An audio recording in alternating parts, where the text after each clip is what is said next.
जब भी मन में आता था गिव अप कर देना चाहिए, तब मुझे अपनी माँ का चेहरा याद आता था।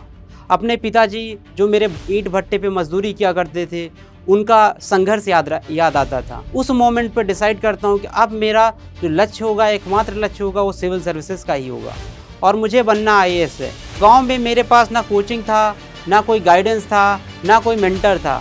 सब कुछ अपने आप डेवलप करना था और उस टाइम मेंटल स्थिति इतनी पुअर थी, मैं अगर उसको शब्दों से बयां करूं, मेरे माँ बाप पढ़े लिखे थे नहीं और उनको आईएएस का मतलब भी नहीं पता था। जब ढेर सारी माइक मेरे माँ और पिताजी के सामने लगना स्टार्ट होती हैं, तब उन्हें रियलाइज़ होता है कि एक्चुअल में आईएएस है क्या।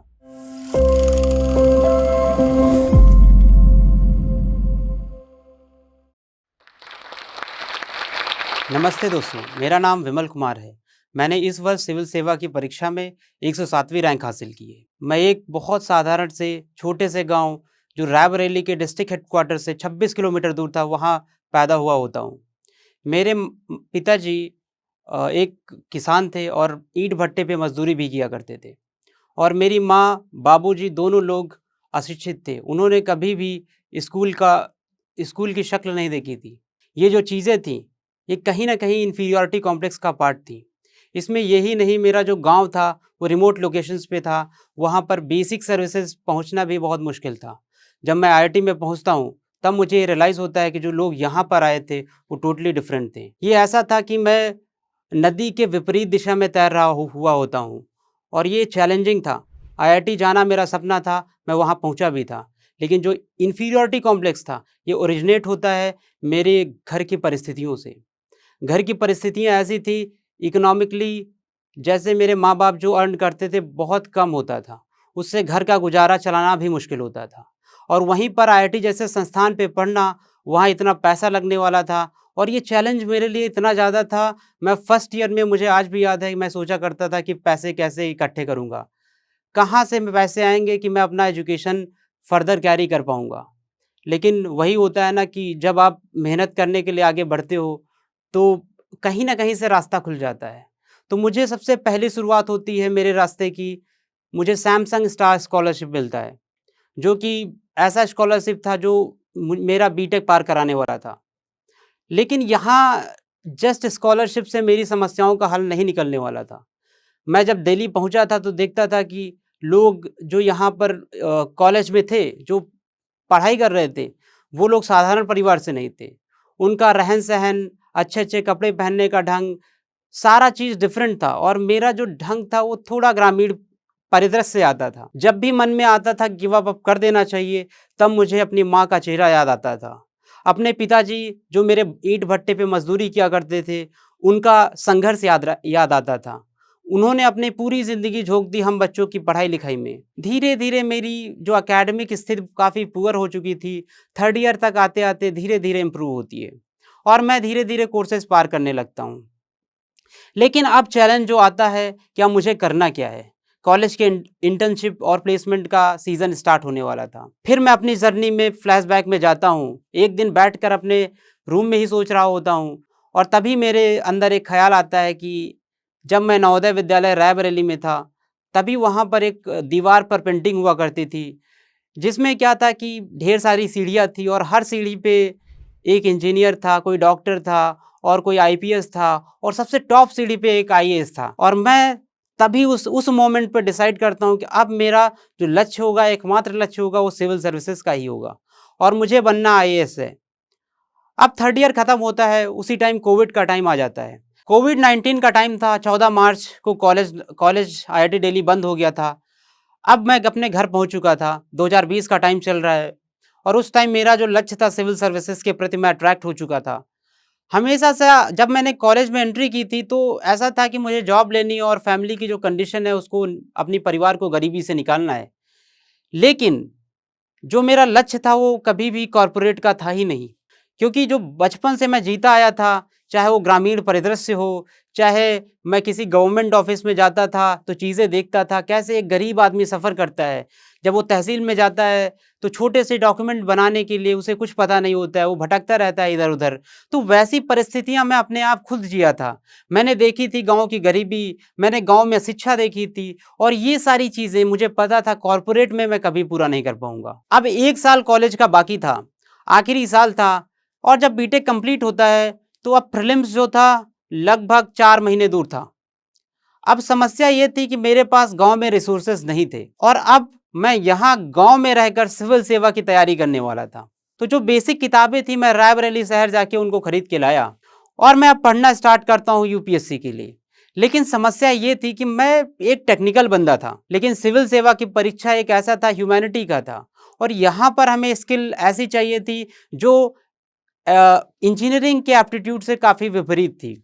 मैं स्टार्ट करता हूँ, अब गाँव में मेरे पास ना कोचिंग था, ना कोई गाइडेंस था, ना कोई मेंटर था, सब कुछ अपने आप डेवलप करना था।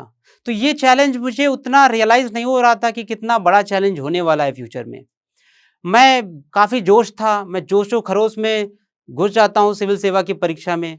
मुझे पता नहीं था कि ये समंदर है और मैं जिस समंदर को अपनी छोटी सी नाव से तैरने का प्रयास कर रहा हूँ, आगे चलकर क्या होने वाला था मुझे थोड़ा-सा भी एहसास नहीं था।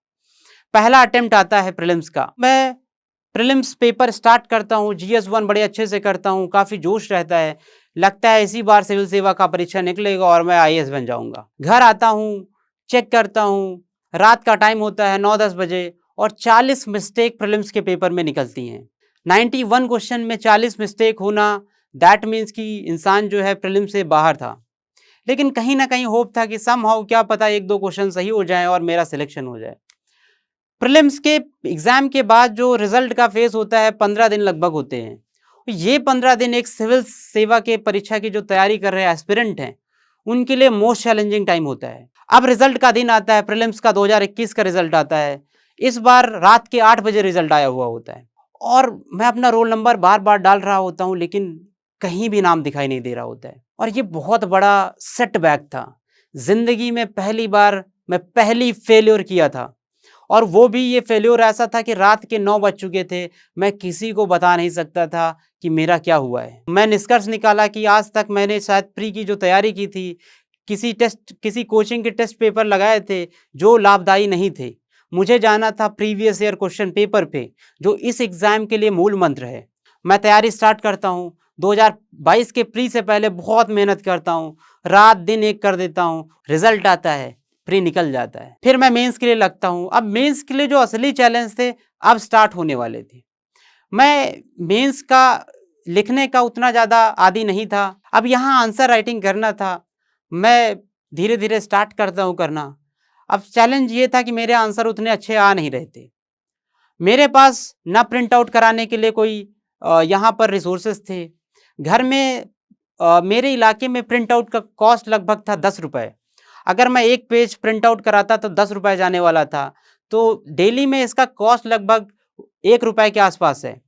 लेकिन इस तरह मैं प्रिंट आउट भी नहीं करा सकता था इधर। तो मेरे दिमाग में एक आइडिया क्लिक करता है कि जो ब्लैंकेट पेजेस होते हैं, उनको लाना है, उनके चारों तरफ स्केल से लाइन खींचना है, उसके बाद 50 पेज स्टेपलर से बाँध के एक टेस्ट लिखना है। मैंने ऐसा ही किया। लेकिन अभी समस्या ये था कि कंटेंट मुझे उतने अच्छे से आता नहीं था। मैंने जीएस का सिलेबस उतने अच्छे से कंप्लीट नहीं किया था। मेरा ऑप्शनल मैथमेटिक्स था, ज़्यादातर टाइम मेरा मैथ्स में जा रहा था।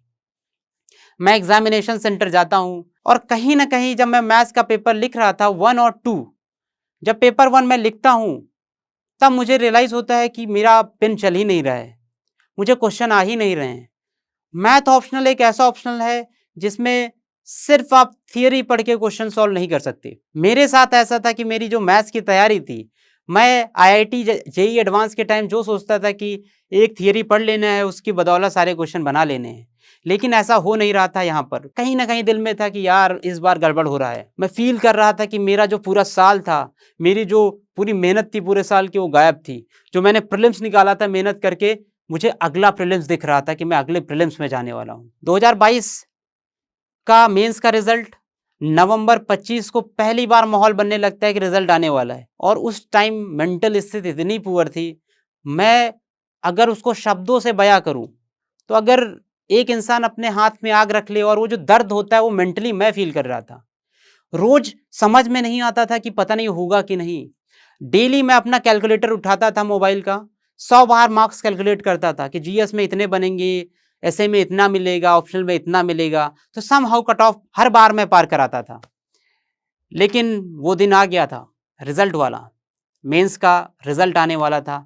मेरी पूरी साल की मेहनत जज होने वाली थी। रिजल्ट आता है, मैं अपना रोल नंबर उसमें डालता हूँ लैपटॉप की स्क्रीन में, और अनफॉर्चुनेटली लास्ट ईयर जैसा ही इस बार भी होता है। मेरा मुझे वो साउंड लैपटॉप की याद है जो टन से होता था और कहता था नो मैच फाउंड। मैं टूट जाता हूँ अंदर से। मेंस का फेल्योर, टूटने वाला फेल्योर अंदर से मुझे ऐसा तोड़ता है। मेरा जो अभी तक का सफ़र था, चाहे वो नवोदय जाना हो, चाहे आईआईटी जाना हो, सारा जो सफ़र था मिट्टी में मिल चुका था। लगातार दूसरी असफलता मेरे सामने थी। मैं टूट चुका था। अब मुझे कहीं से भी दिख नहीं रहा था कि मैं यहाँ से उठ पाऊंगा। फिर मेरा एक नया दोस्त फ़ोन करता है, मुझे आज भी याद है उसका मैसेज। वो मैथमेटिक्स ऑप्शनल के बारे में जानना चाहता था मुझसे। तो वो मेरे से बात करता है, मुझे बात करके थोड़ा अच्छा फ़ील होता है कि चलो कोई तो मुझे वैल्यू दे रहा है कि मैथ्स का गाइडेंस लेना चाह रहा है।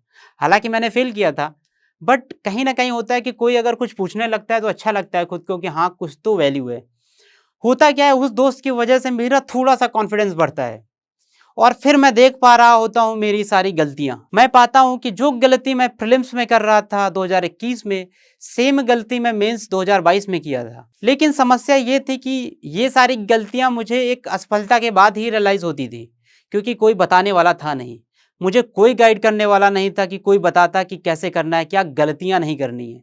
तो मेरा यही था कि हर जो गलती मैं करता था, उस गलती से सीखता था और नेक्स्ट अटेम्प्ट के लिए तैयारी करता था। प्रीलिम्स के पेपर में मैं जब एंट्री करता हूं तो देखता हूं इस बार पेयर वाइज वाले क्वेश्चन ढेर सारे आए थे, और एक ऐसा पैटर्न था जो मैं पहली बार देख रहा होता हूं। ऑलमोस्ट 40 से 45 क्वेश्चन ऐसे थे जो एकदम फैक्ट्स, एकदम ऐसे क्वेश्चन जो मैं कभी देखा नहीं था।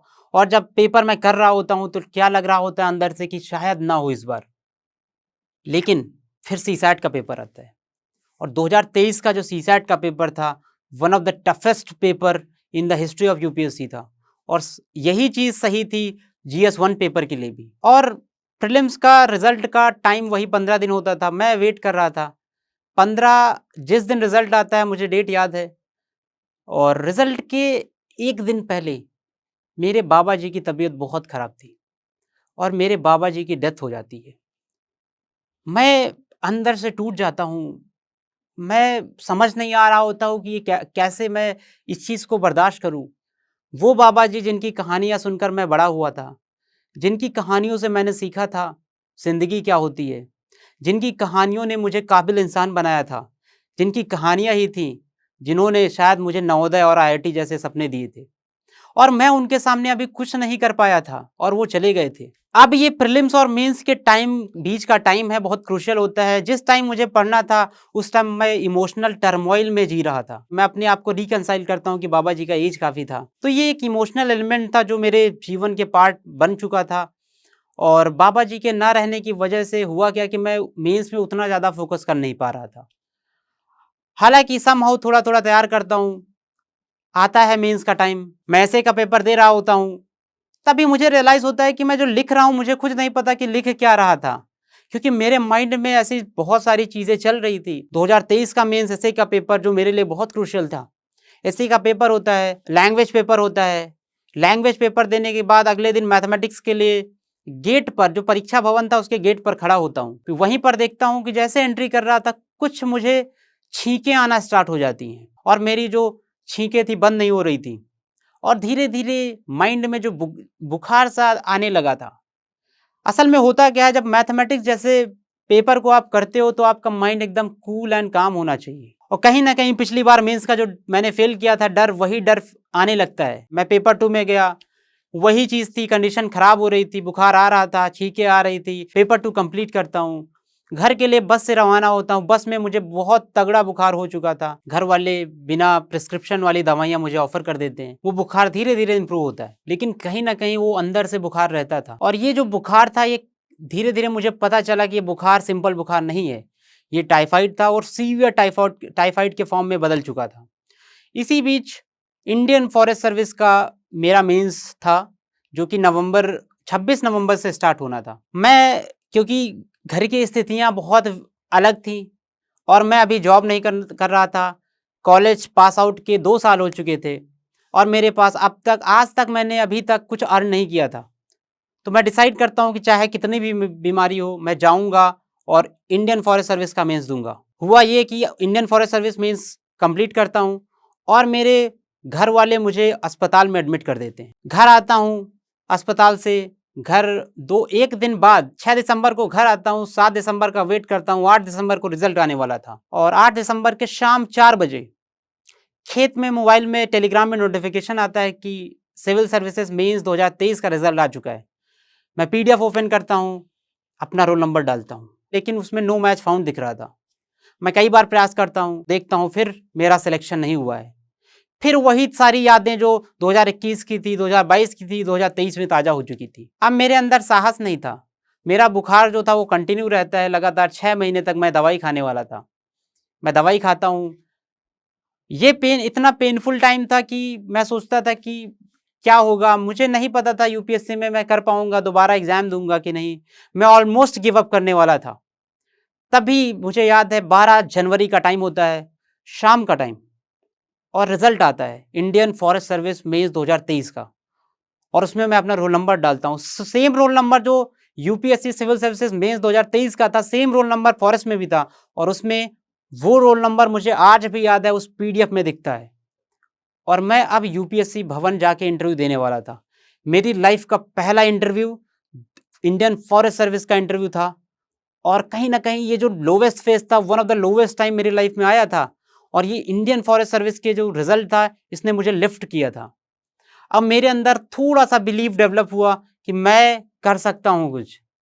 अब चैलेंज ये था कि मैं एक बोर्ड को फेस करने वाला था, इंडियन फॉरेस्ट सर्विस इंटरव्यू, पहला इंटरव्यू मेरी लाइफ का। अभी तक मैंने कभी भी इंटरव्यू नहीं दिए थे। मुझे याद है कि मैं वो यूपीएससी का जो बिल्डिंग है, लाइफ में पहली बार जाके वहां देख रहा था, और वो इतना सुनहरा पल था। अंदर से डर भी लग रहा था कि अंदर क्या होने वाला है, क्योंकि मैं उतना ज़्यादा प्रिपेयर्ड नहीं था। मेरा इंटरव्यू एकदम आखिरी में होता है, आखिरी इंटरव्यू था। मैं जाता हूँ, पैनल को फेस करता हूँ, और मुझे रियलाइज़ हो चुका होता है कि इंटरव्यू बहुत ख़राब गया है। 10-15 दिन बाद रिजल्ट आता है फॉरेस्ट का, और मेरा सिलेक्शन नहीं हुआ होता है। होता क्या है, जब आप इंटरव्यू देते हो तो समहाउ लगा रहता है कि कहीं ना कहीं शायद हो जाएगा, और आप फाइनल लिस्ट से अगर बाहर होते हो तो ये सबसे ज़्यादा पेनफुल चीज़ होती है। तो कहीं ना कहीं जो कॉन्फिडेंस बिल्ड हुआ था एक बार इंटरव्यू देने का, तो फिर डिसाइड किया कि और फिर से एक बार मेहनत करते हैं, फिर से गांव की परिस्थितियां फेस करते हैं, फिर से लड़ते हैं।